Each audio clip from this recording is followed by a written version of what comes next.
Que a doce e maravilhosa paz do Senhor Jesus esteja no seu coração. Seja muito bem-vindo a mais uma aula. Sou o professor Egivanildo Tavares e hoje vamos estudar a lição de número 10, que traz o tema A Restauração Nacional e Espiritual de Israel. Eu falo aqui da Assembleia de Deus em Santa Rita, na Paraíba, que é liderada pelo pastor Djalma Silva. Seja muito bem-vindo a esta aula. Nós estamos caminhando para o final de mais um trimestre desta preciosa lição, que foi escrita pelo pastor Ezequiel Soares e a sua filha Daniele Soares. E o tema é a justiça divina, a preparação do povo de Deus para os últimos dias no livro de Ezequiel. E na lição de número 10, nós estamos com esse tema, a restauração nacional e espiritual de Israel, tratando aqui da nação. É uma lição que traz um tema específico para a nação de Israel. Como você vê, essa é uma foto aí que foi publicada na revista Veja, do mês de maio de 1948, quando ressurgiu o Estado de Israel. Nasce o país dos judeus, Israel. E o mundo todo noticiou, notificou, tornou claro, e hoje nós sabemos o que significa esse país, esse Estado, Israel, onde habitam os israelenses, como conhecidos modernamente, israelenses, já que na Bíblia trata de israelitas, o termo moderno é israelense.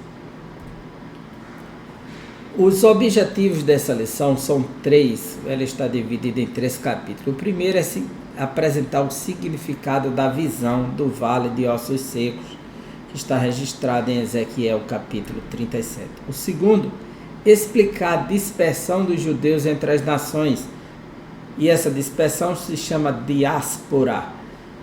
E terceiro, constatar o milagre do século XX, que é a restauração do Estado judaico.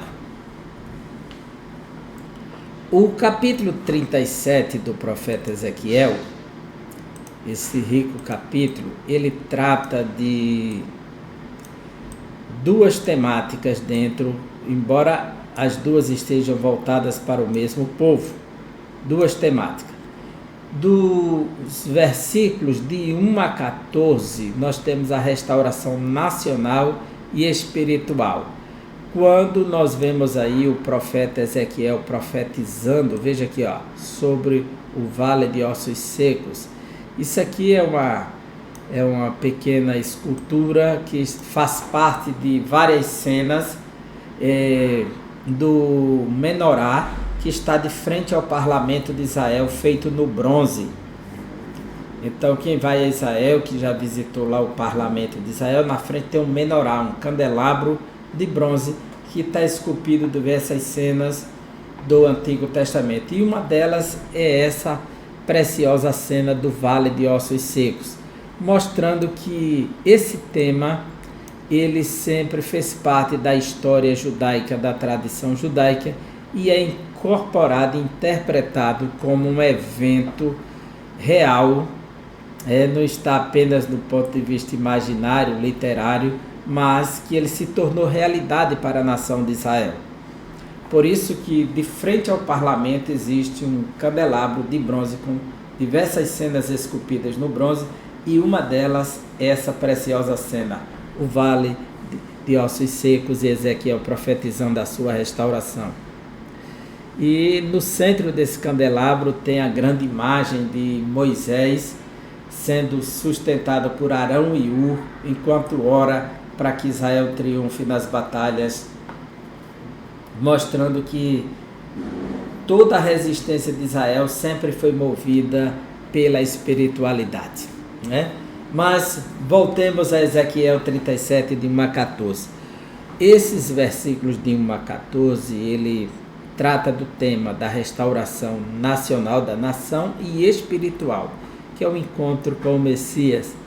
E E esse é o nosso tema, de 1 a 14, que vamos estudar hoje nessa lição. O restante do capítulo, do 15 ao 28, é a reunião de Judá e Israel em um só rebanho. Quando eles foram para o cativeiro, a nação de Israel, ela é uma nação teocrática governada por Deus por meio de sacerdotes, profetas e juízes.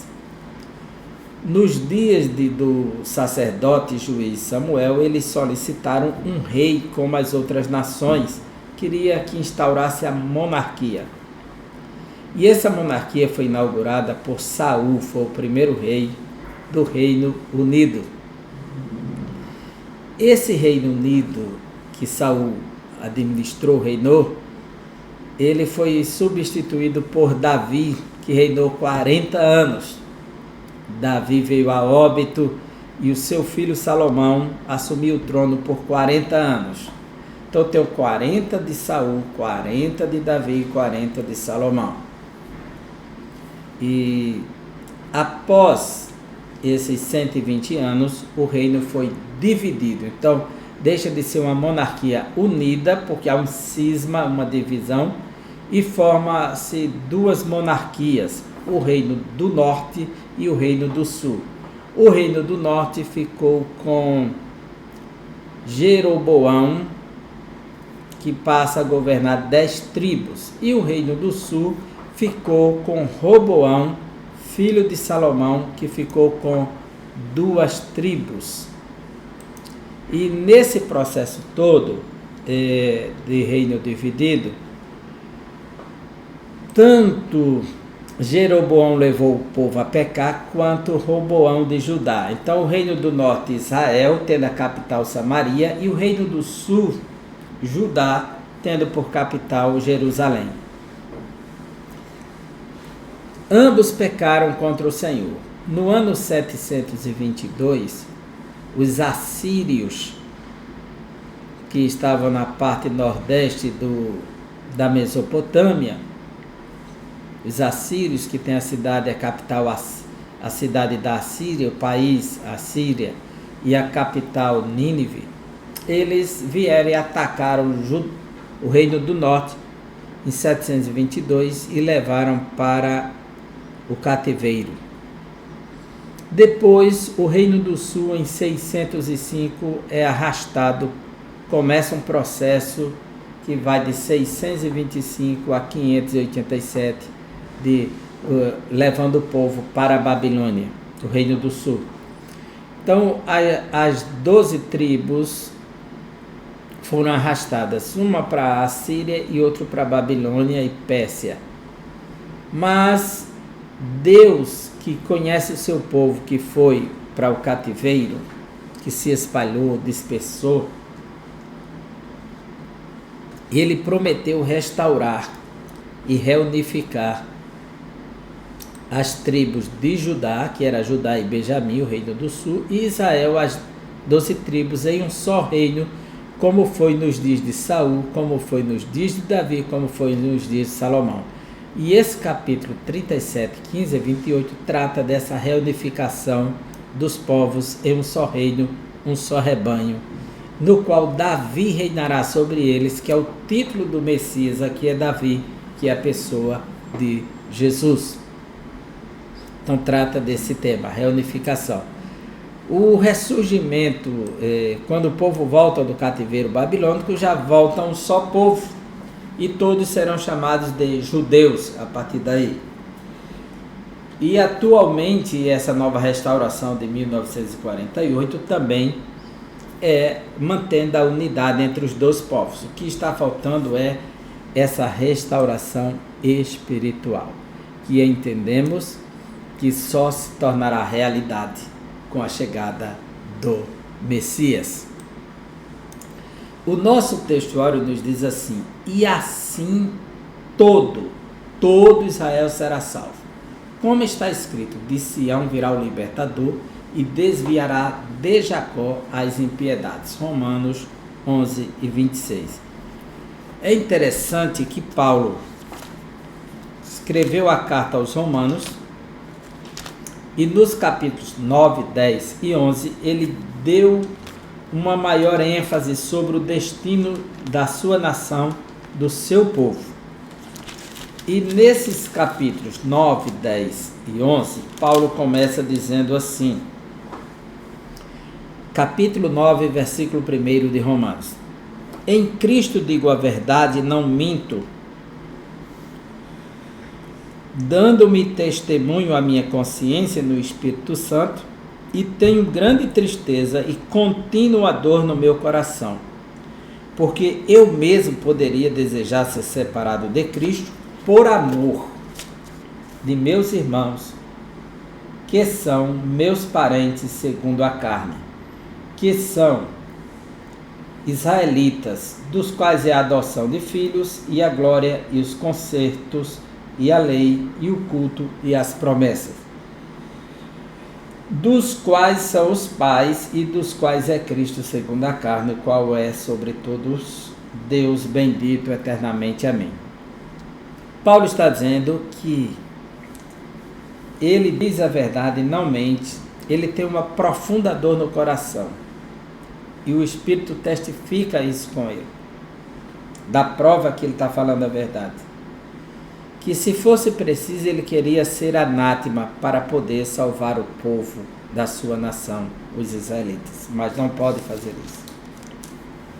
No capítulo 10, versículo 1, Paulo diz assim: irmãos, o bom desejo do meu coração e a oração por Israel é para a sua salvação.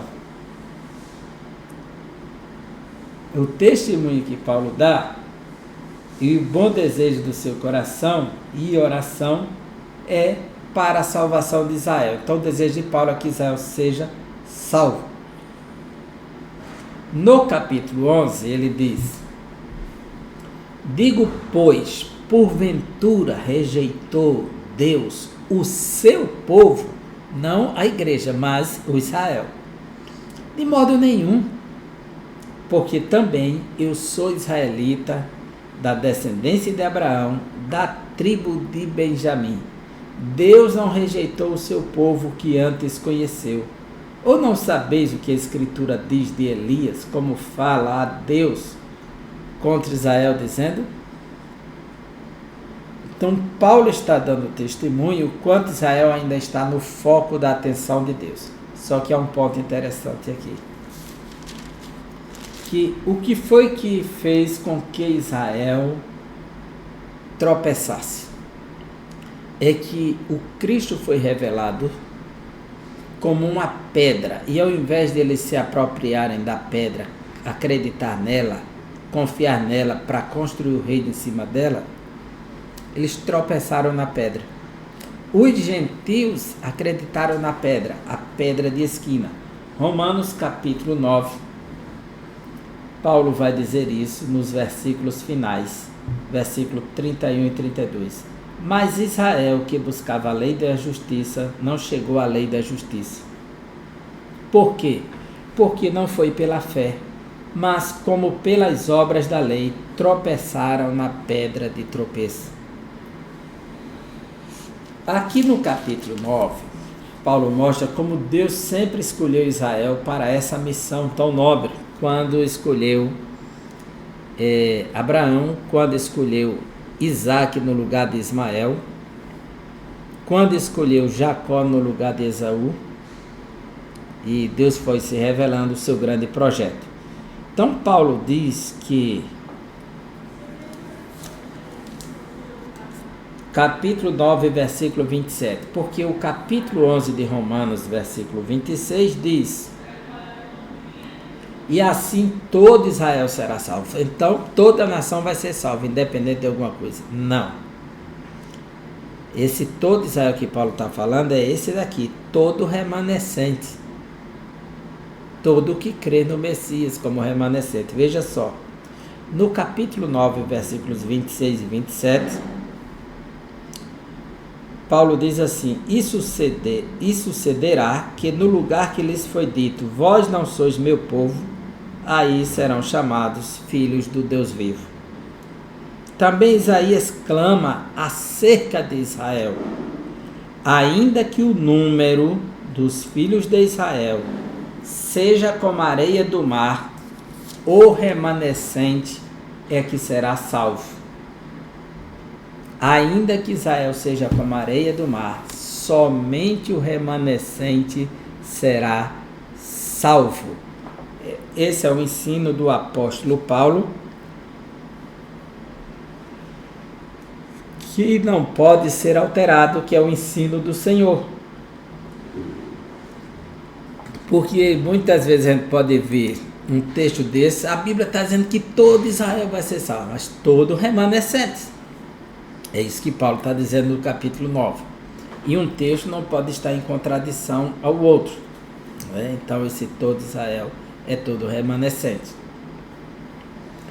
A verdade prática diz: a chamada divina para a restauração tem a ver com o restabelecimento espiritual e social de quem se arrepende. Por isso que Israel precisa arrepender-se, precisa ouvir o Evangelho, precisa crer. Os judeus que já entraram para a igreja, que já gozam da salvação em Cristo, são aqueles que creram no Messias, que se arrependeram, que confessaram e foram salvos.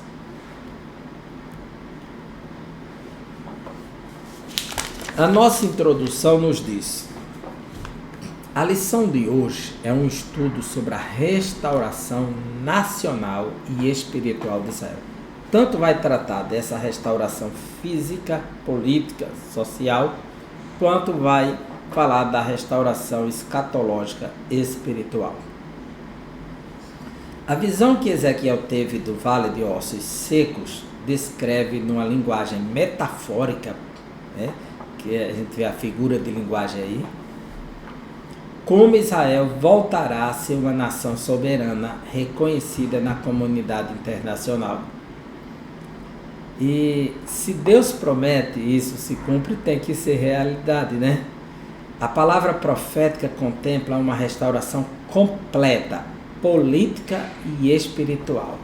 Veja que proposta extraordinária. Uma restauração completa, política e espiritual.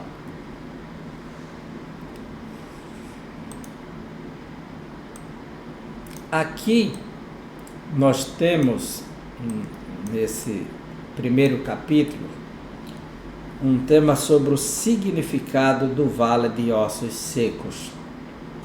Os versículos 1 e 2, os ossos secos. Veio sobre mim a mão do Senhor. Isso aqui já é uma fórmula. Ele usa essa fórmula várias vezes dentro do livro. E o Senhor me levou em espírito e me pôs no meio de um vale que estava cheio de ossos. E me fez andar ao redor deles, e eis que eram muito numerosos sobre a face do vale, e estavam sequíssimos. Então os ossos estavam sequíssimos. O profeta não diz como exatamente Deus o levou ao vale, mas expressa: e o Senhor me levou em espírito. Então fica claro como exatamente Deus o levou, não está claro. Agora, que ele foi em espírito, isso está claro. Se refere à maneira de como Deus lhe entregou esses oráculos, ou seja, por meio de visão, como já havia acontecido antes.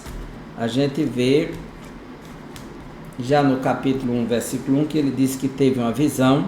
No capítulo 8, versículo 3, teve visão. No capítulo 11, versículo 24, teve visão. E nessa visão, por meio da visão, ele foi conduzido e colocado no meio de um vale cheio de ossos secos, que ele usa o termo sequíssimos, ou seja, um superlativo absoluto sintético, né? Sequíssimo, que quer dizer mais do que seco. Essa revelação é uma profecia que anuncia de antemão a restauração nacional de Israel, depois de muitos séculos de dispersão entre as nações, seguida pela restauração espiritual.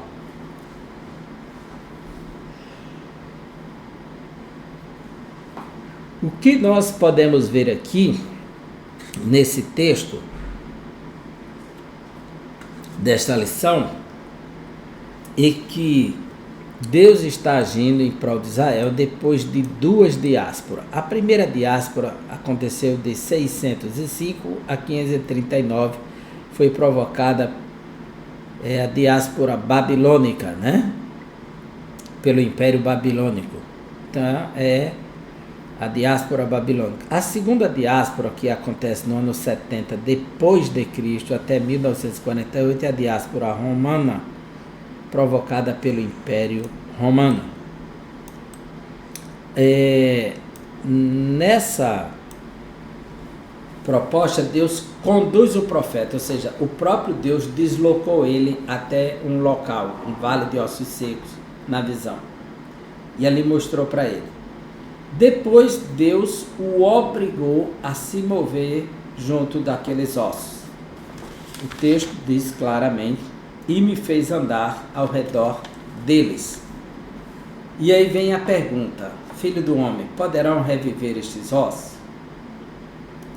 Então, esse vale de ossos sequíssimos, ele tem um significado, que é o subponto 2 aí, o significado. É quando Deus vai dizer para o profeta, no versículos 11 a 14, que diz: então me disse, filho do homem, estes ossos são toda a casa de Israel. Eis que dizem, os nossos ossos se secaram, e pereceu a nossa esperança. Nós estamos cortados. Então, é uma afirmação do desespero, da angústia e do reconhecimento que, de fato, eles estão destruídos. E aí o versículo 12 diz: portanto profetiza e dize-lhes, assim diz o Senhor Jeová, eis que eu abrirei as vossas sepulturas e vos farei sair das vossas sepulturas, ó povo meu, e vos trarei a terra de Israel. E sabereis que eu sou o Senhor quando eu abrir as vossas sepulturas e vos fizer sair das vossas sepulturas, ó povo meu, e porei em vós o meu espírito, e vivereis, e vos porei na vossa terra, e sabereis que eu, o Senhor, disse isso e o fiz, diz o Senhor. Então, os ossos são a casa de Israel. Então me disse, filho do homem, estes ossos são toda a casa de Israel. Então, é Deus quem está dizendo que estes ossos significam a casa de Israel e que seriam restaurados. Os nossos ossos secaram, expressão que significa ruína definitiva, e pereceu a nossa esperança, nós estamos cortados. O discurso não diz quando os oráculos foram entregues ao profeta, mas com base no versículo 11, podemos afirmar que isso aconteceu logo que Ezequiel recebeu a notícia da destruição de Jerusalém e do templo, conforme Ezequiel 33, 21. Se este pensamento pudesse ser confirmado, isso significa que a dispersão já estava concluída. Então é uma visão após a destruição de Jerusalém. Esse é o norte que temos nesse processo de interpretação. As promessas de Deus dentro desse texto. É interessante que o texto começa com Deus conduzindo o profeta, fazendo andar ao redor do vale de ossos secos, que é o versículo 2, uma pergunta no versículo 3 e uma ordem para profetizar. E nessa ordem de profecia nós temos duas restaurações, uma nacional, social e política, e uma espiritual. Então, nos versículos 4 Aliás, versículos 7 a 9 é a restauração material.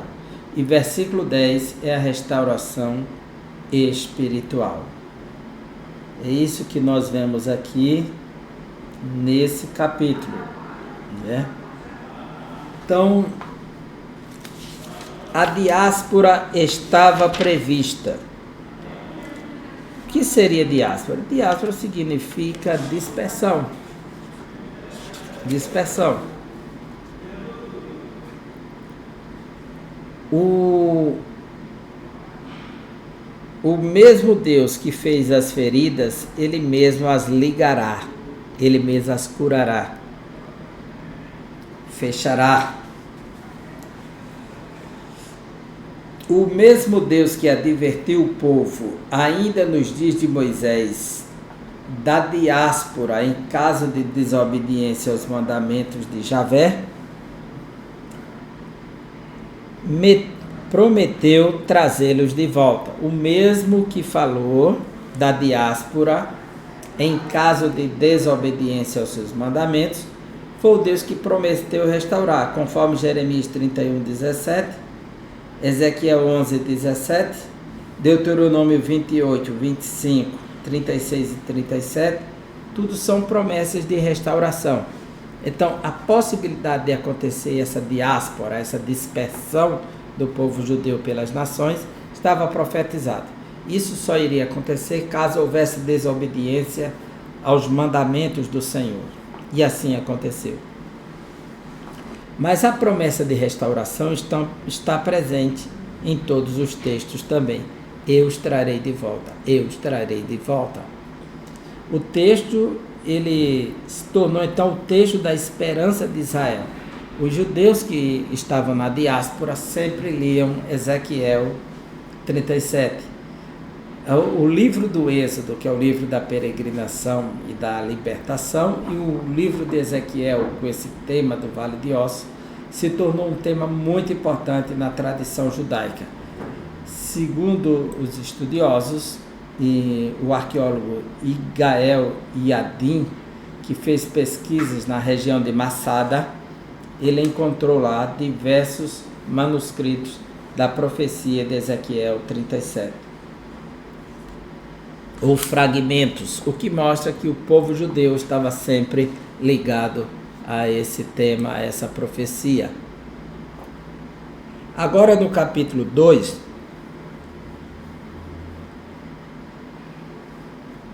sobre a dispersão dos judeus entre as nações. Nesse capítulo, você tem uma belíssima foto aí histórica que tem o primeiro-ministro de Israel lendo David Ben-Gurion a proclamação da independência e o surgimento do Estado de Israel, e logo atrás dele está a foto de Theodor Herzl, que foi o judeu que projetou o ressurgimento do Estado moderno de Israel, um judeu austríaco que sonhou com essa restauração na antiga pátria que estiveram os profetas e patriarcas, e lançou o livro Estado Judeu. Então foi Theodor Herzl, esse homem aqui, que projetou tudo isso no livro De Jundestart, o Estado Judeu. Então ele é considerado o novo Moisés para a tradição judaica. Aqui também a bandeira de Israel e o Congresso da ONU. E, na realidade aqui é o Congresso Sionista, né, de Israel. Então, as diásporas de Israel e Judá, capítulo 2.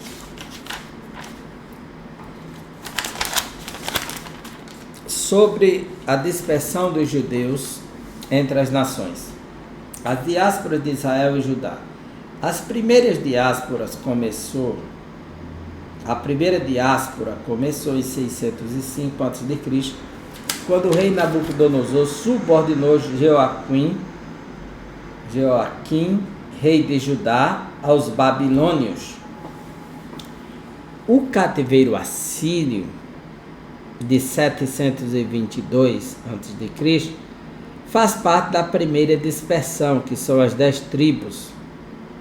Mesmo com o fim do cativeiro de Judá, por meio do decreto de Ciro, rei da Pérsia, em 538, que ordena o povo judeu a voltar a construir o templo do seu Deus, mesmo depois de tudo isso, o retorno dos judeus,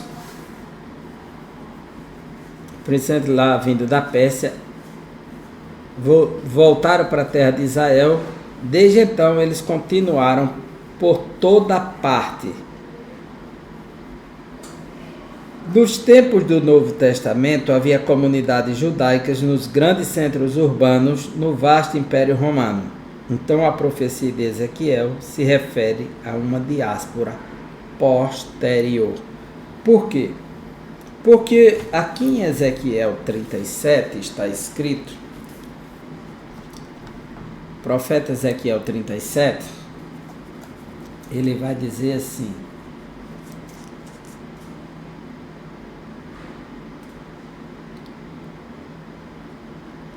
e porei em vós o meu espírito e vivereis, e vos porei na vossa terra e sabereis que eu sou o Senhor.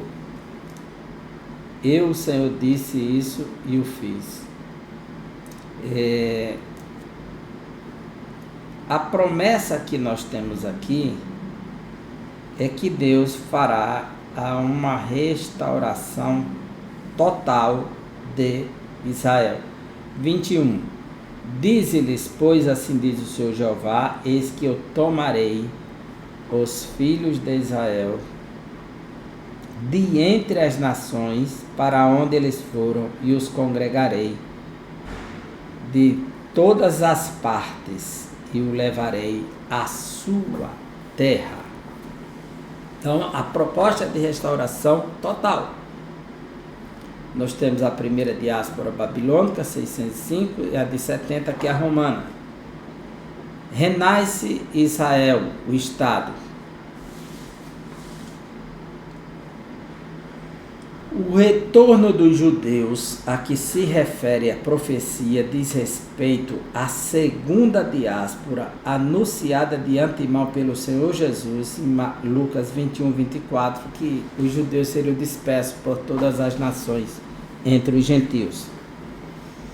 Essa dispersão judaica durou mais de 1.800 anos, sendo iniciada no ano 70 depois de Cristo, por ocasião da destruição de Jerusalém pelos romanos, e foi concluída com a fundação do Estado de Israel em 27 de novembro de 1947. Aqui é a data que garante o direito de existência do Estado judaico na Palestina. Isso se deu na primeira Assembleia Geral das Nações Unidas, presidida pelo brasileiro Oswaldo Aranha, quando foi pronunciada por grande maioria de votos, 33 contra 14 votos, a favor da partilha da Palestina, dividir a Palestina pelo meio, uma parte para os judeus e outra para os palestinos. Com 10 votos de abstenções, estavam criadas as bases legais para o estabelecimento do Estado de Israel. E no dia 14 de maio de 1948, foi a data da publicação do primeiro diário oficial do país, o dia em que as tropas britânicas deixaram o país e Ben-Gurion, o primeiro chefe do Estado, como ministro de Israel, assumiu o governo do país. David Ben-Gurion. E assim deu um basta a essa diáspora romana, que de cerca de 1.800 anos depois, e renasceu o Estado de Israel. Foi garantido o direito de existência em 27 de novembro e inaugurado no dia 14 de maio de 1948. A restauração nacional, sofrimento e restauração. Primeiro, a restauração nacional, isto é, quando todos os ossos se juntarem e formarem nervos e as carnes e recobrirem esses ossos que estava pronto, né? No versículo 6 e 8 da nossa leitura diz assim: e porei nervos sobre vós, e farei descer carne sobre vós, e vos estenderei pele, e porei em vós espírito, e vivereis, e sabereis que eu sou o Senhor.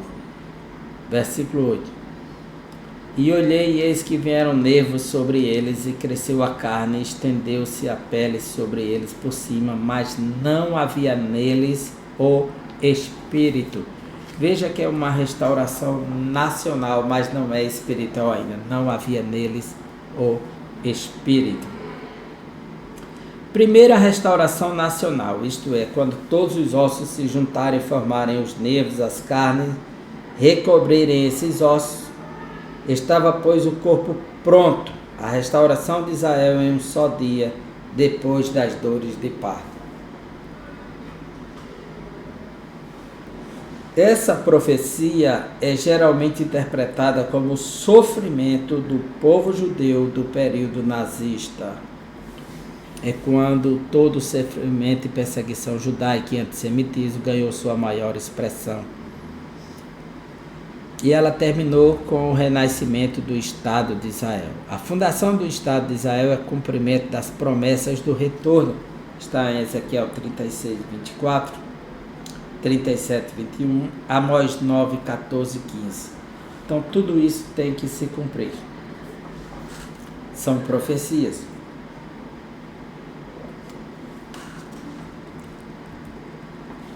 Sobre o milagre do século 20. O testemunho de Deus para o mundo, o status de Jerusalém entre as nações e a restauração espiritual. O testemunho de Deus para o mundo. Israel é uma testemunha contínua de Deus sobre a terra. As potências estrangeiras que levaram os filhos de Israel à diáspora, diz o profeta Jeremias, vão desaparecer da terra. Isso se cumpre hoje, conforme Jeremias 30, versículo 11. Olha só.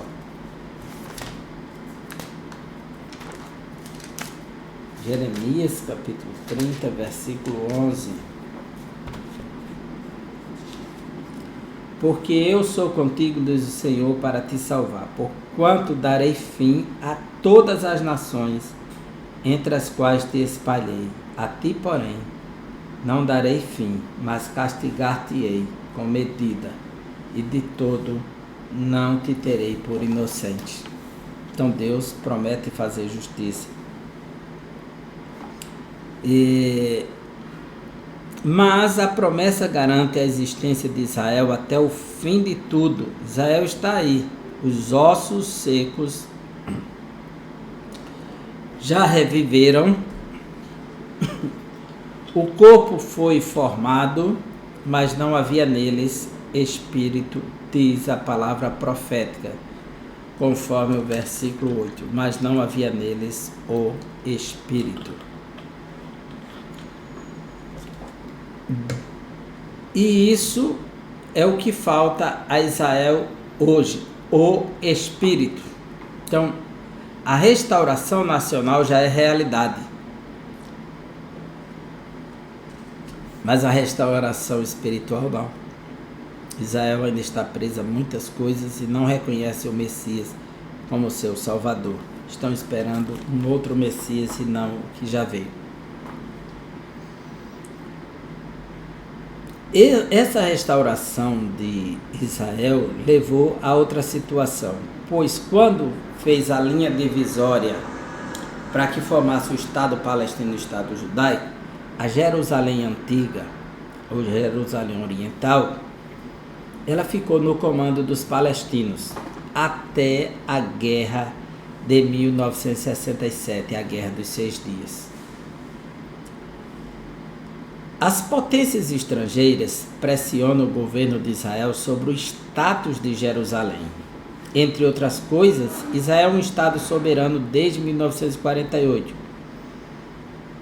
Uma nação reconhecida pelas Nações Unidas depois de mais de 18 séculos de diáspora,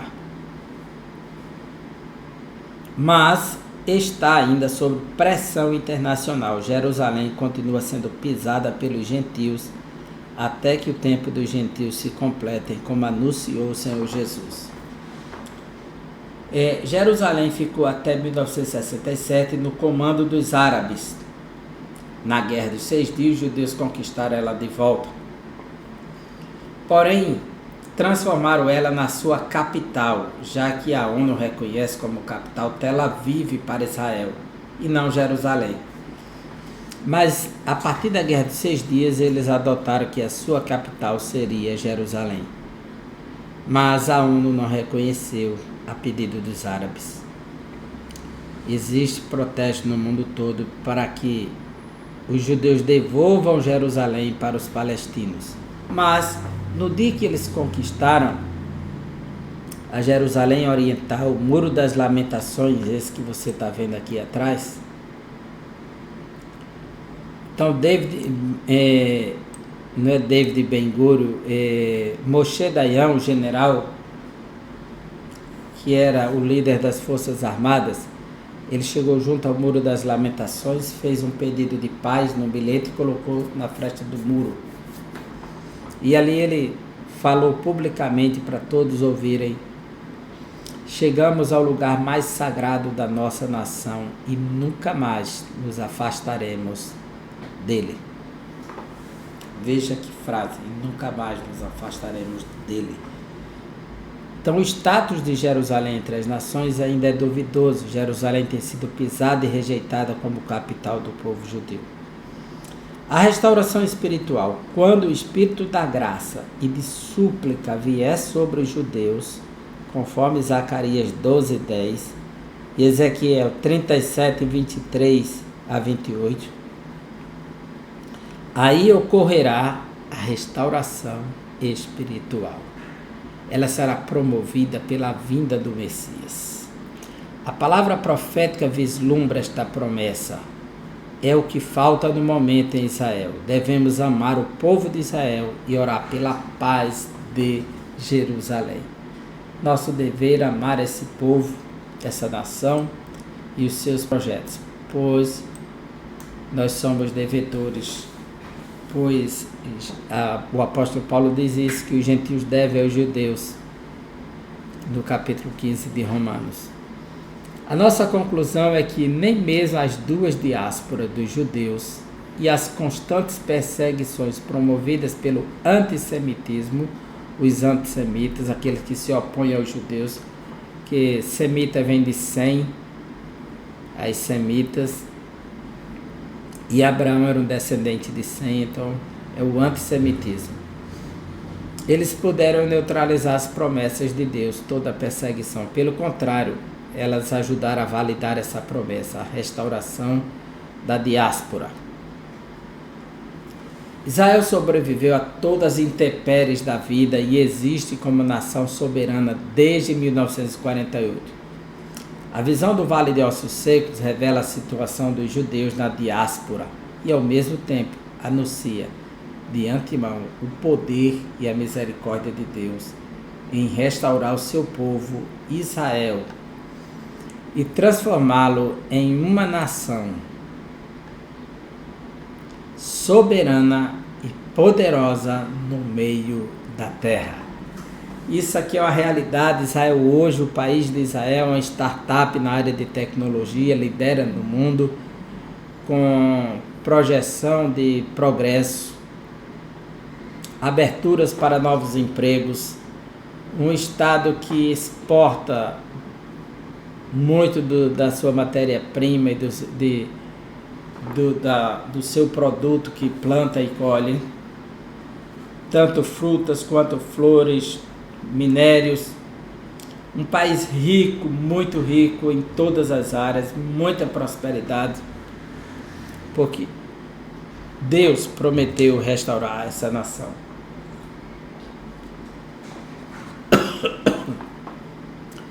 Deus prometeu restaurar essa nação. E é isso que nós vemos. Que Deus abençoe você e até a próxima aula, se Deus quiser. Se você encontrar alguns intervalos em brancos aí, eu peço desculpas. Eu tive que fazer isso, eu fechei a câmera, era garganta, eu não sei o que está havendo, ela de vez em quando estava recebendo os... Então por isso que houve esses fechamentos aí da câmera em alguns momentos e silêncios de voz, tá certo? Então, mas Deus abençoe você, Deus abençoe sua aula e que você possa ampliar esse conteúdo e tirar muito proveito. Até a próxima aula, se Deus assim nos permitir. Um grande abraço.